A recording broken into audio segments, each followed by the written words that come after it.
Hello, everyone, and welcome back, ladies and gentlemen. Right, I'm going to talk about something here. I want to talk about nuclear weapons, but this video is going to be a reaction video to another video. And the gentleman in that video can articulate a lot better than I can. In the live streams, in the live chat, a lot of people are always asking, as we're heading towards this new global era of uncertainty, a lot of people are asking in the chat, Sean, are we going to get nuked? Is Iran going to nuke another country? Is Russia going to nuke this country? And one of the things I'm pretty convinced now, and listen, guys, I'll give you this in under a minute. I'm pretty convinced in my analysis that it's just not going to happen. I don't think a nuclear weapon is ever going to be used again, guys. I really don't. And the reasons for that I'll come on to in this video. But I need to caveat this. And I need to say that I do think a lot of these things that are anomalous, these UAPs, UFOs, all these things, I've had a suspicion for a while that they're all connected. On this reaction video, guys, we're going to delve deeper into that. But when we're talking about nuclear weapons, when the Ukrainians went into the Kursk region of Russia, that was the best time that, well, I say best or worst time. That was like that had all the ticks in the boxes for Vladimir Putin to detonate a nuclear weapon. He would have detonated a weapon on his own soil. It was an existential threat to Russia because troops had actually gone into Russia. So we know that Vladimir Putin has access to nuclear weapons. Now, even a low-yield tactical nuclear weapon, that would have gave him, that would have done a lot for the Russians. It would have scared the West. It would have let them know he's capable and willing to use it. But it didn't happen. So I was questioning, right, why? Anyway, guys, in this video, we're going to come on to why I think nuclear weapons have not been used. Now, it is going to be a reaction video, guys. I am going to stop it at various points. This is a video from Professor Simon. I don't know if you guys follow him. If you do, go and follow him. If you don't, go and follow him. I will put the link to his video down below in the description. So if you want to go and check that out yourselves. But anyway, guys, let's just get onto it. And it's been such a... There we are, guys. Right. So we are going to go on to this now, guys. Okay. So this is a video from... Professor Simon, and it's going to be a reaction video, and let's just get on with it. Right, people, let's dig in. The Wall Street Journal's article, rubbishing that UAP are real, or as they're claiming, the US government has never retrieved non-human technology, is causing quite a stir. The Wall Street Journal published a story entitled "The Pentagon Disinformation That Fueled America's UFO Mythology." It's one of the daffiest, wackiest attempts ever by the national security state to explain away the growing evidence for the mystery of anomalous phenomena that is now being far more frequently reported in our skies. The Wall Street Journal just released an article called "The Pentagon Disinformation That Fueled America's UFO Mythology" that truly takes the cake. In summary, this article says that UFOs are entirely explained by two things: electromagnetic pulses, or EMPs, that the American government secretly decided to use on our own nuclear missiles, and Air Force hazing rituals. Fair enough, guys.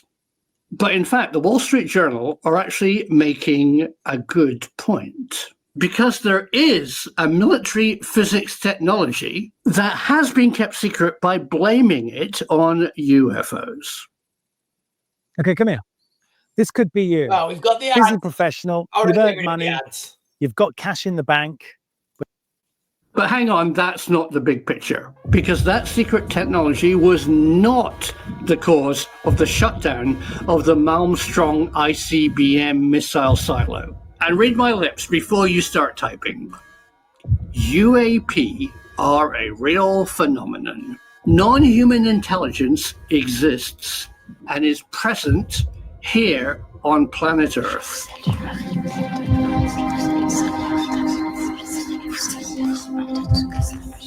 So, guys, listen, like so many things, like when we're talking about the conflict in with Iran and Israel, and then the United States got involved, two conflicting statements can both be true. So in this video, guys, we're going to explore that, and he takes apart that. Let's just continue. But just remember that, guys, okay? Just because one statement's true doesn't mean the other statement isn't true. So what am I saying? Well, I'm saying that both the Wall Street Journal and the UFO community are ignoring the facts.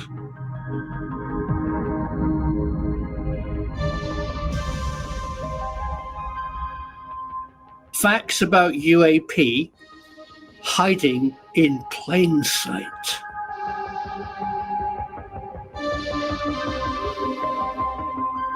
In this video, I'll try and explain what's going on and convince you that both the Wall Street Journal and the UFO community have got it wrong.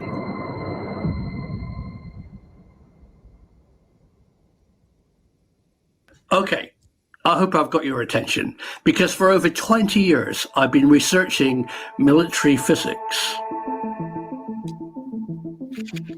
Ever since the blackboard equation, E equals mc squared, was turned into an atomic bomb, the military has tried to keep secret two massive facts about nuclear weapons. Firstly, they attract non-human intelligence.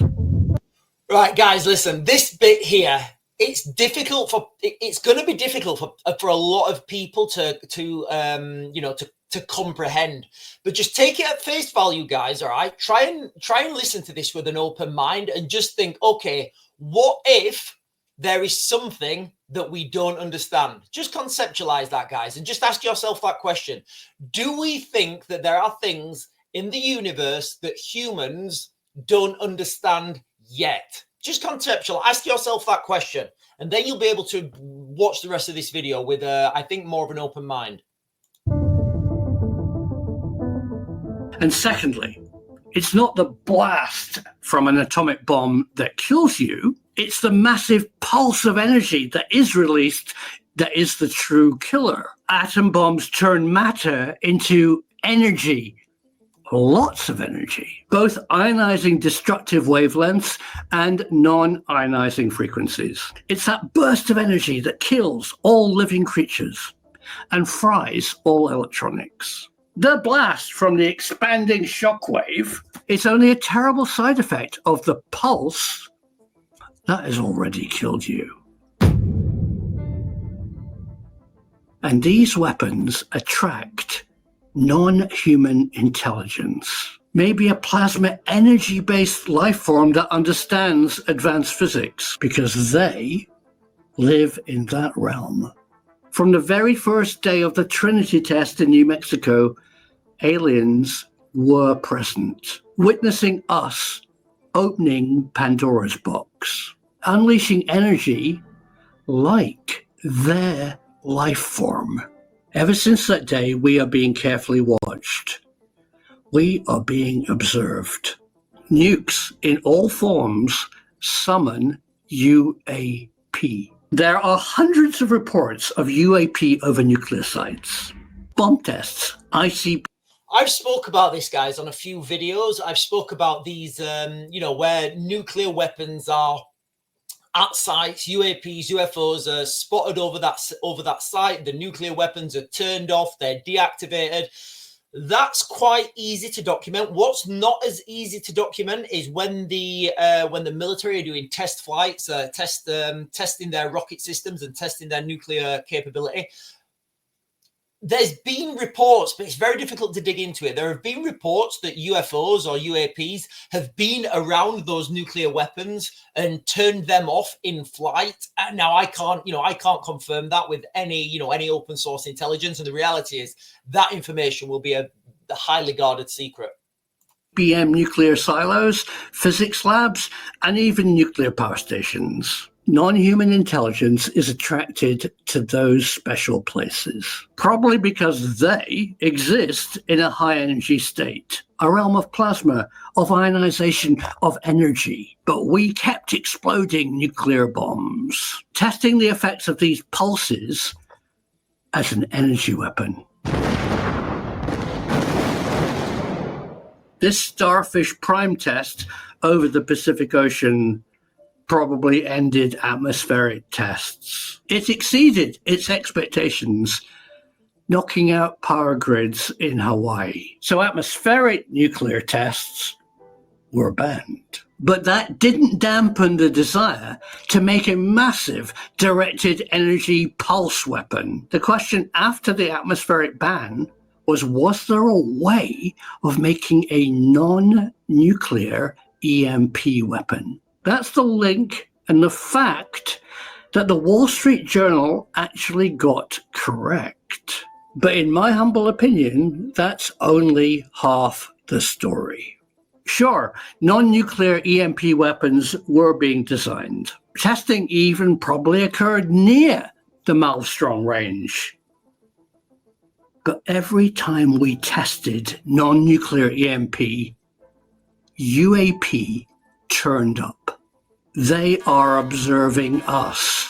They are probing our knowledge. And as we discovered in the ICBM missile silo, they have control over our weapons because they live in a high energy physics realm. Let me make this really clear. What Robert Salas witnessed inside his ICBM missile silo was not a human EMP test. It was probably non-human intelligence attracted to our weapon systems. We made them appear. That, folks, is the missing link between the debunking Wall Street Journal and the UFO community. I'm going to repeat myself. We make them appear. So here we've got something, guys, right? Listen, it's entirely up to you guys how much credibility you take from this, but if we're looking at this whole scenario with nuclear weapons, the energy released, and if we take it, like I said, if we take it at face value, then it would stand to reason that if there is, and guys, listen, I would suspect that there is things in this universe that we don't understand yet as humans, although we think we're clever. And these non-human intelligences are operating in a different dimension, one that we just don't understand yet. And the nuclear weapon, when that nuclear weapon detonates and there's that energy release, if that is detrimentally affecting those non-human intelligences, then it would stand to reason that they want to close that down. And if they are, whether this is little green men or the plasma balls of energy, I don't know.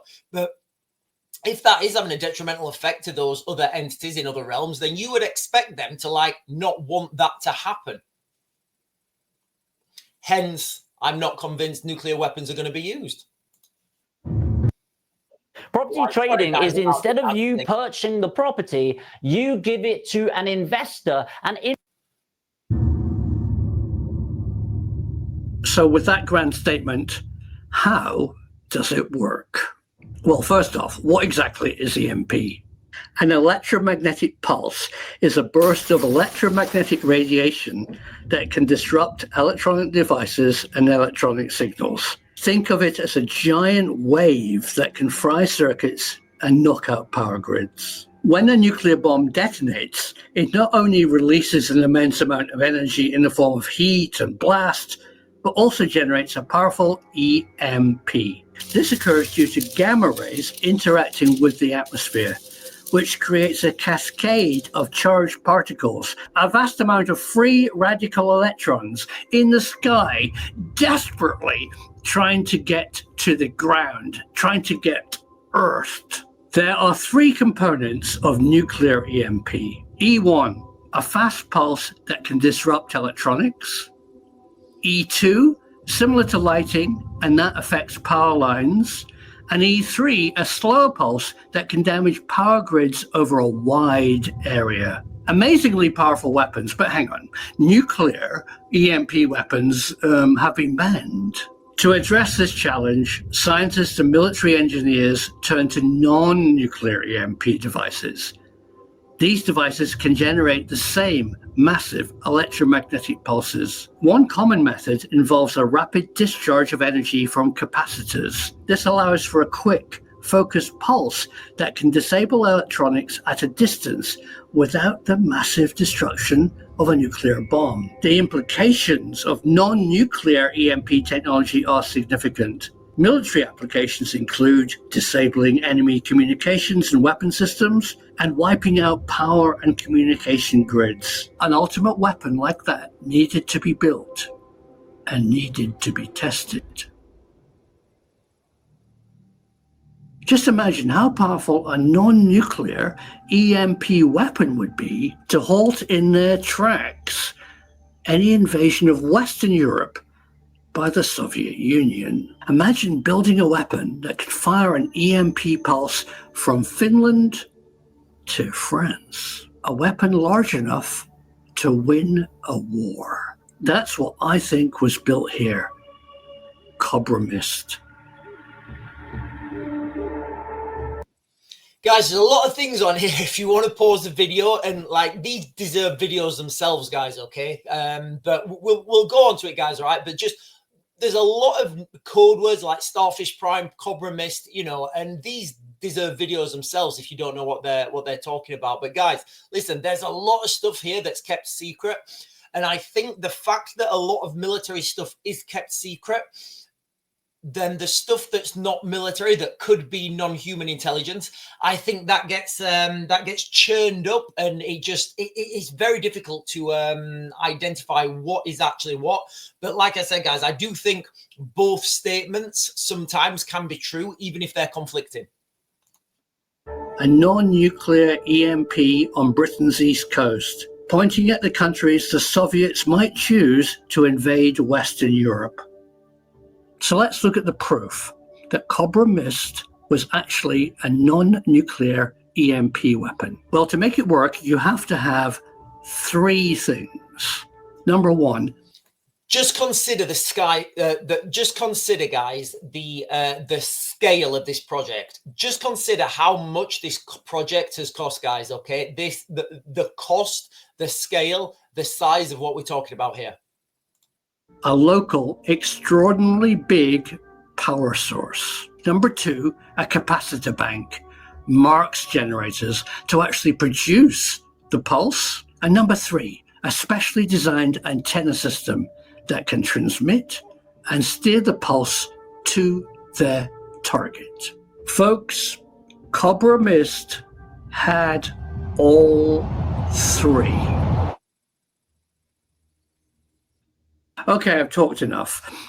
In part 2 of this video series, I'll tell you how it worked and how every time Cobra Mist was turned on and tested, UAP appeared over Suffolk. And ultimately, its demise, how the Soviet Union fatally compromised Cobra Mist. And an amazing story, how the British MOD accidentally revealed the true nature of Cobra Mist to the British press. What I've said today connects two camps, the debunkers and the believers, because both are correct. Right, I'm going to leave that video there, guys. I will put the link in the description if you want to watch the whole video. But when people asking me, you know, Sean, when are these nuclear weapons going to be used? And people are genuinely terrified. I think there's a lot more going on behind the scenes here, guys. You know, there's a lot more going on. And we can get a lot of this information from what's not being said, you know, and I genuinely do think that when the Ukrainians went into the Kursk region of Ukraine, that ticked all the boxes for Russia to use a nuclear weapon, guys. It really did. First of all, nobody could have questioned the use of a nuclear weapon by the Russians on their own soil. All the doctrine. I think it was Biden who was in charge at that time. Well, if you think Biden was in charge, but the U.S. military had basically said, under no if a nuclear weapon is used in Ukraine, then the Americans are going to destroy all the Russian military assets conventionally. They're going to use conventional airstrikes. So if the Russians were to detonate a nuclear weapon on their own soil, guess what? If they're detonating a nuclear weapon on their own soil, that is not detonating a nuclear weapon in Ukraine. Also, Russian nuclear doctrine at that time, I know it's changed now, Russian nuclear doctrine at that time said they would only use a nuclear weapon if there's an existential threat to Russia. Well, guess what? You've got literally now, guys, you know, the Russians had enemy troops on their ground. That would have been the perfect time. It would have ticked all the boxes for Putin.